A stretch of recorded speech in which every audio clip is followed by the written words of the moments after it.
जिस लड़के का मजाक पूरा समाज उड़ाता था, जो पढ़ाई में सबसे कमजोर था, जिसके सिर्फ 48% मार्क्स आए थे, जो दिन भर मोबाइल में खोया रहता था, क्या आप विश्वास करेंगे, वही लड़का एक दिन अपने ही जिले का कलेक्टर बना। लेकिन आखिर ऐसा क्या हुआ था उसके साथ जिसने उसकी पूरी जिंदगी बदल दी? ये सिर्फ सफलता की कहानी नहीं है, ये एक ऐसे लड़के की कहानी है जिसने खुद को पहचाना, खुद पर विश्वास किया, मेहनत की और अपनी किस्मत खुद लिखी। देखिए कपिल की पूरी जर्नी ऑफ सेल्फ रियलाइजेशन अंत तक। कपिल एक पढ़ाई में बहुत कमजोर लड़का था। उसका पढ़ाई में बिल्कुल भी मन नहीं लगता था।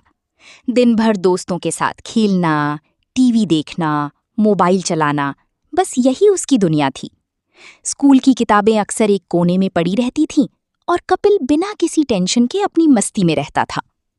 उसके पिताजी उसे हमेशा समझाते, बेटा अभी समय है, पढ़ ले, वरना बाद में बहुत पछताएगा।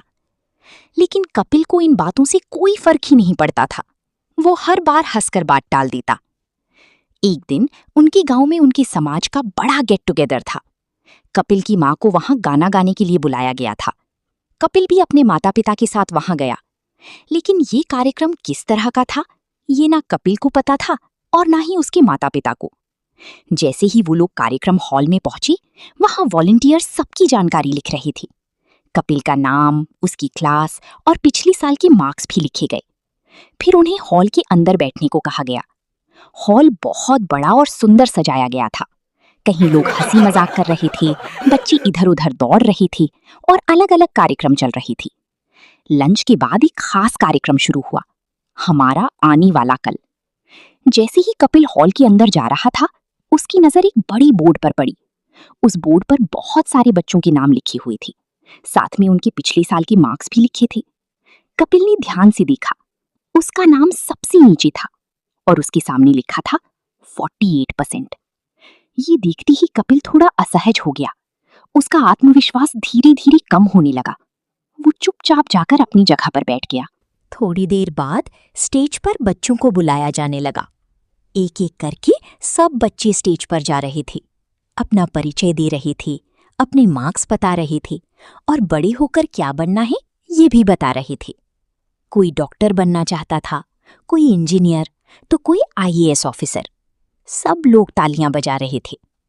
ये सब सुनकर कपिल और ज्यादा डर गया।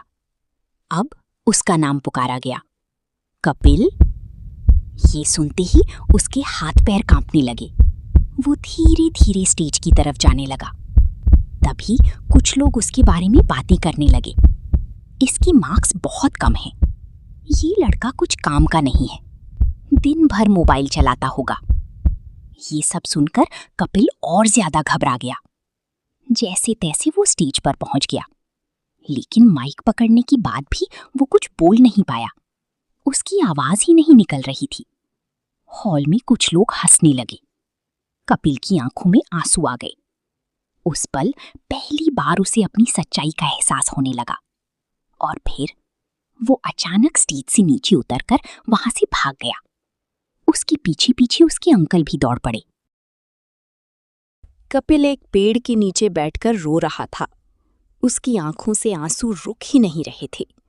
तभी उसके अंकल उसके पास आए।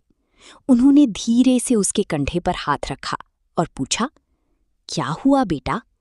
कपिल रोते हुए बोला, मैं किसी काम का नहीं हूं, मैं समाज पर बोझ हूं, मैं जिंदगी में कुछ नहीं कर सकता। उसके अंकल कुछ देर शांत रहे, फिर बोले, कपिल, तुम्हें ये बात बहुत देर से समझ में आई, लेकिन चलो कोई बात नहीं। फिर उन्होंने कपिल की तरफ देखा और पूछा, क्या तुम खुद को बदलना चाहते हो? कपिल ने धीरे से कहा, हाँ, लेकिन कैसे? मैं बहुत आलसी हूं, मुझे स्कूल में कुछ समझ नहीं आता, मैं मोबाइल और खेल कैसे छोड़ पाऊंगा? उसके अंकल हल्का सा मुस्कुराए और बोले, मेरे पास इन सब चीजों का पूरा प्लान है, लेकिन उसके लिए तुम्हें मेहनत करनी पड़ेगी। क्या तुम तैयार हो? कपिल कुछ देर चुप रहा, फिर बोला, लेकिन मुझे खुद पर यकीन नहीं है। उसके अंकल ने कहा, तुम्हें एक दिन में नहीं बदलना, तुम्हें धीरे धीरे बदलना है। कपिल पहली बार ध्यान से उनकी बातें सुन रहा था, लेकिन आखिर अंकल के पास ऐसा कौन सा प्लान था? क्या कपिल सच में खुद को बदल पाएगा जानेंगे पार्ट 2 में।